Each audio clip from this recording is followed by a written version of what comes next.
ይህ ድምጽ የምትሰሙት ድምጽ የአህመዲን ጀበል ድምጽ ነው። እኔ ይሄን እንድትሰሙት ፈልገው ክርስቲያኖች አይደለም ሙስሊሞች ራሳቸው ኢትዮጵያውያን ሙስሊሞች የኢትዮጵያ ሙስሊም መገለጫ የተለየ ስለሆነ ከሌላው ጋር ኢትዮጵያ ሙስሊም ስንል ምክንያት አለኝ።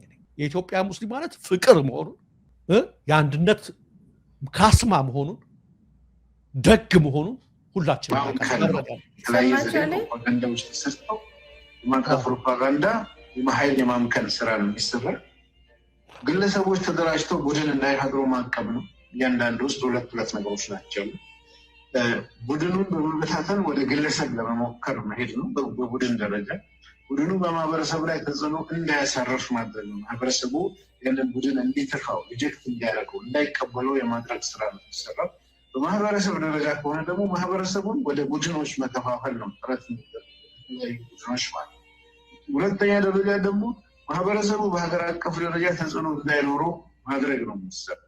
ይህም አልሆነም ካለ በሀገር አቀፍ ደረጃ የሀገሪቱ ህዝቦችን ወደ ማህበረሰቦች በመከፋፈል አንድ ተጽዕኖ ፈጣሪ የተባለው ማህበረሰብ በሀገር ደረጃ የነበረውን ኢንፍሉዌንስ ይሄን ይመስላል። ይበቃናል። ማህበረሰብ እያለ ነው የሚናገረው። ዶንት ፎርጌት እኔ አህመዲን ጀበልን ከዚህ በፊት ያው ብዙ ጊዜ እከታተለዋለሁ። በደንብ ነው የምከታተለው እና የምከታተልበት ላይ የማየው የማህበረሰብ ጥላቻ ነው። ያው ሃይማኖቱን እየተጠቀመበት ነው ያለው፣ ለሃይማኖቱም ይሰራል። ከሱ በላይ የማህበረሰብ ጥላቻ ግን ያለበት ይመስለኛል። ለምን መሰለ የተለያዩ ጊዜያቶች ላይ የሚመልሳቸውን አሁን ለምሳሌ አንድ ሙስሊም ሁለት ሙስሊም ችግር ከገጠመው ያው እንግዲህ ሶርሱንም ያንን ችግር የሚያደርገው ማን እንደሆነ በደንብ መመርመር አለበት። ከሱም ጀምሮ ልክ አማራ ክልል ላይ ሲሆን የሚያሳየው ነገር በቃ የተደበቀ የታፈነ ወይም አብሯቸው የሚሰሯቸው የሆነ የጥላቻ ነገር ያለበት ይመስለኛል። ከሃይማኖቱም በላይ የማህበረሰብ ጥላቻ ጉዳይ ሳይሆን አይቀርም የሚል አቋምም አለኝ።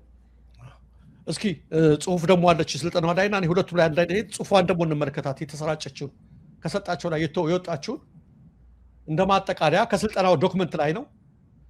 የሀገራችን ሚዲያ እንዲሁም መንግስት በጽንፈኛ ኦርቶዶክስ አማራ ቁጥጥር ስር መሆኑን ተገንዝበን ሙስሊሙን እስካሁን የመከላከል ላይ የተመሰረተ ያደረገው የሚዲያ ቅኝት ተራማጅ በማድረግ እንዲሁ የፕሮግራም ይዘቶችን እንደየማህበረሰቡ አቀባበል በተለይም በመዝናኛው ዘርፍ በማዘጋጀት በዝንጋይ ውስጥ ያለውን ሙስሊም ማንቃት ተገቢ ነው ይላል። ሚዲያዎች በማን ቁጥጥር ስር ናቸው አለ? የኢትዮጵያ ሚዲያዎች በኦርቶዶክስ ቁጥጥር ስር ናቸውና ይሄን መከላከል ያስፈልጋል የሚል ነውና የተሰማኝና የከፋኝበት ምክንያት ለምንድን ነው? ብድር ይመልሱ እያልኩ አይደለም። ሁሌ ነው የምለው ማንም ሲጠቃ የኔ ብለን ካልሰማን እንጠቃለን። ቅድም ያልኳችሁ ድምጻችን ይሰማ ሲጠቁ የጮኩት ለራሴ ነው ተበላልተን እንዳንጠፋ ብዬ ነው። ስለዚህ ዛሬ ኦርቶዶክስ ሲጠቁ ይጮሃሉ ብዬ ነው የምጠብቀው። እነሱ የነበረው ሚዲያውማ እንኳን የኦርቶዶክስ ቅኝት ሊሆን የአሁኑ ሚዲያ የኦርቶዶክስ ሞት አንድ ቀን ዘግቦ ያውቅ ያለው እውነት ይሄ ነው። የአሁኑ ጊዜ ኦርቶዶክስ የተጠቃችበት የፈረሰችበት በየቀኑ የምታለቅስበት ነው። እውነታው ይሄ ነው። ይህ በሆነበት ሰዓት ይህን ስልጠናና ይህንን ስህተት ውሸት ላይ የተመሰረተ ስልጠና መሰጠቱ ደነገጥኩ፣ አስደነገጠኝ። ምንድን ነበር የምጠብቀው? እንደዚህ ወደ ወንድሞቻችን እህቶቻችን ባለፈው እኛ ጋር ሃይማኖትና ምን ድንበር ሳይለያቸው ለኛ ጮኸዋል። ዛሬ እነሱ ሲጮሁ ዝም ማለት የለበትም። እነሱ ሲጮሁ ዝም ካል ነገ ጧት እኛም ላይ ሌላው ይመጣል። እኛ ደግሞ በተራችን ዛሬ እንጮህላቸው ይላል ነበር የምጠብቀው ከሱ። ሚዲያውማ ጸረ ኦርቶዶክስ ነው አይደል? ሚዲያው ስለሞታቸው አንድ ቀን ዘግብ ተብሎ መች ዘገበ?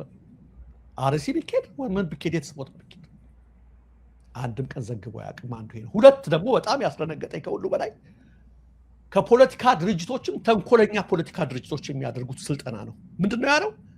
እንደ ማህበረሰብ ተቀባይነት ያላቸውን እየተከታተልን ብታዩ እኮ ዝርዝሩን ስታዳምጡ ተደነግጫለች። መቲ በሃይማኖት እንመጣባቸዋለን አለ። ከዛ እንደ ኢትዮጵያ ራሳቸውን እንደ ኢትዮጵያ ተከላካይ እንደ ኢትዮጵያ ተሟጋች የሚያደርጉት በሃይማኖት ክርክር እንገጥምና የተወሰነ ሰው እናሳጣቸዋለን አለ። ከዛ ደግሞ በዛ ሳጥተን በብሔር እንገጥማቸዋለን አለ። እዛ ጋር ደግሞ ስለ በብሔር በኩል የተወሰነ እያሳጣን እየነጠል ተቀባይነታቸውን እናወርደዋለን ይላል። በጣም ነው የደነገጥኩት። ጀዋር ላይ ብልጽግና ይሄን ሲጠቀመው አይቻለሁ። ሲሞክረው ማለት ነው። አዎ ይሄኛው ራሱ ከጃዋር ጋር ነበር የሚሰራ የነበረው ትላንት የዛሬውን አናውቅም። እና አዎ እኔ የገረመኝ አሁን ውሰጅ ይሄ አሁን አንድ ምሳሌ እንጥቀስ ከዚህ እንደ ማህበረሰብ እንደ ኢትዮጵያ ተቀባይነት ያላቸውን የሱ ቅድ የስልጠናው አንድ ሰው ጥራ ካልሽኝ ለምሳሌ ቴዲ አፍሮ በሙስሊሙ በክርስቲያኑ እምነት ሳይለየው እንደ ማህበረሰብ እንደ ሀገር ተቀባይነት ያለውበት ምሳሌ ነው ያነሳት።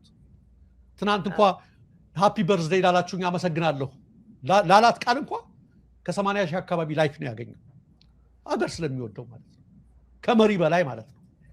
እንዲህ አይነት ሰዎች ምን እናርግ ነው አሁን የስልጠና አየሽው የክርስቲያን ጥላቻ አለበት። ይሄ እኮ ያጻዎች እንዲህ ብለን ያን ማሰራጨትና መቀነስ ድጋፉን በዚህ በኩል ከሃይማኖት በብሔር በኩል ደግሞ ገዴ ብሔርን እንዲህ ብሎ ሲናገር የሚል ደግሞ ፕሮፓጋንዳ መቀጠል አለብን። እንደ ኢትዮጵያ ተሰሚነት ያላቸው ሰዎች መኖር የለባቸውም። በጣም እኮ ነው የደነገጥኩት። እግዚአብሔር ምስክሬ ነው። በፍጹም አልጠብቅም። የአላህ ሰው ነኝ ከሚል ሰው የፈጣሪ ሰው ነኝ ከሚል ሰው ኡስታዝ የሚል ማዕረግ ከተሸከመ ሰው እግዚአብሔር በሚያውቀው ስሙት ስዩም ተሾመ ይሄን አይቶ ነው ደንግጦ መጥፎ ቃል የተናገረው። እኔ እንኳን አልናገረው። ለምን ጀግኖች አይኖሩንም እንደ ሀገር የምናከብራቸው? እምነታቸው ሙስሊምም ይሁኑ ፕሮቴስታንትም ይሁኑ ኦርቶዶክስም ይሁኑ ምን ቸገረን? አርቲስትም ይሁኑ ኢንጂነርም ይሁኑ ዶክተር ምን አገባ?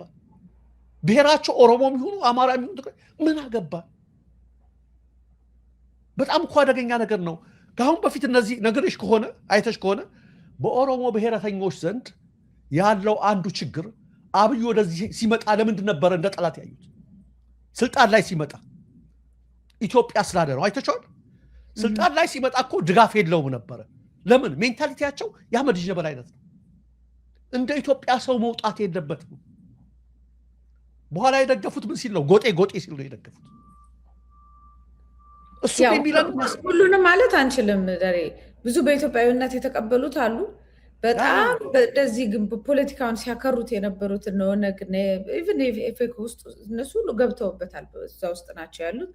እነሱ ሁሉ የሚከተሉ እነሱ ትላልቆቹ ፖለቲከኞች የሚባሉ ከትላንት እስከ ዛሬ ኢትዮጵያ ትበተን ምናምን ሲሉ የነበሩት የዛን ጊዜ ነው የታረቁት። ልክ እነሱ የእነሱን ቋንቋ መናገር ሲጀምር አህመድ ጀበል ልክ ይሄ የኢትዮጵያዊነት መንፈስን የሚጠላ ኢትዮጵያ ማለት የአንድ የብሔር የበላይ ናት የሚል በግልጽ ለምን ከፋፍተን እንነጋገረው ከተባለ ይሄ ስለ ሙስሊም አይደለም፣ ስለ ግለሰቦች፣ ስለ አክራሪ ግለሰቦች በኢትዮጵያውያን ላይ ጥላቻ ስላላቸው አንድነታችንን ስለማይፈልጉ ግለሰቦች ናቸው። ኢትዮጵያዊነት አማራ፣ ኦርቶዶክስ አንድ ላይ እነዚህን ኮምቢኔሽን የመጥላት ነው። አሁን አብይ አህመድ እያደረገ ያለው ተመሳሳይ ነው። ምንም ልዩነት የለም። አዎ እኔ አንዳንዶች ደረጃ ምን ያስደግጣል።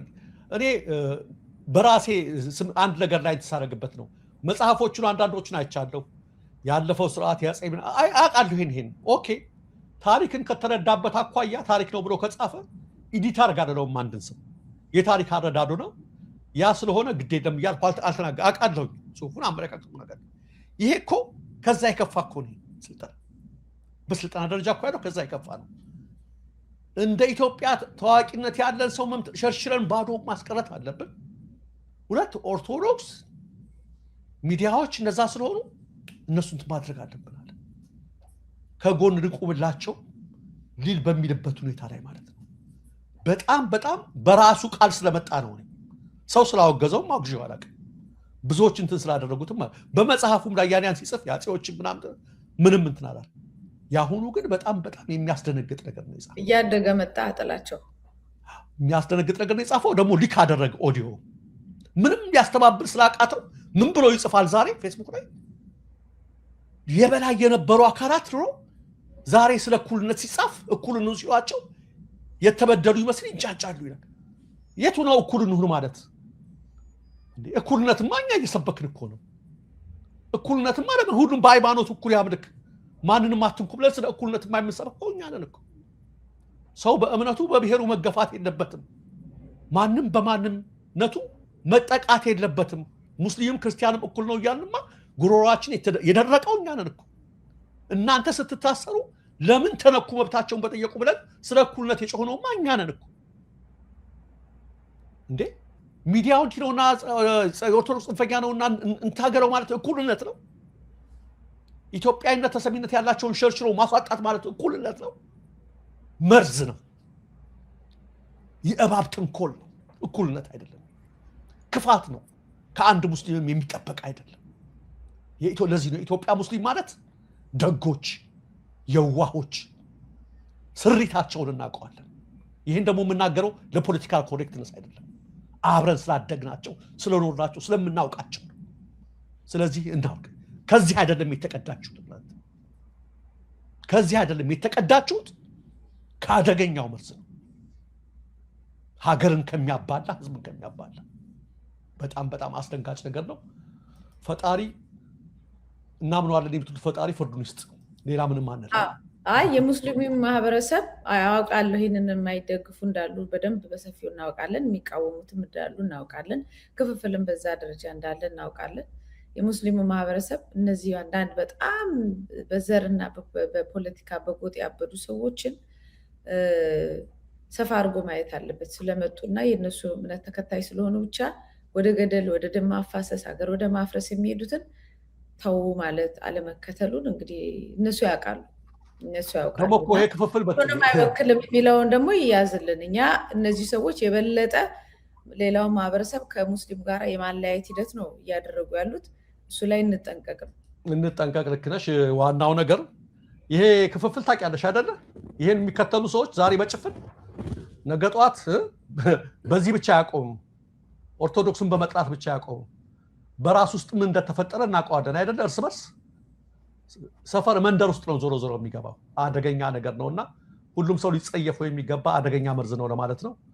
ማንም ይሁን ኦርቶዶክስም ይሁን ፕሮቴስታንትም ይሁን ሙስሊምም ይሁን ሀገርን የሚከፍል ህዝብን የሚከፍል አንድነትን የሚሸረሽር ሁሉ ጸያፍ ነው።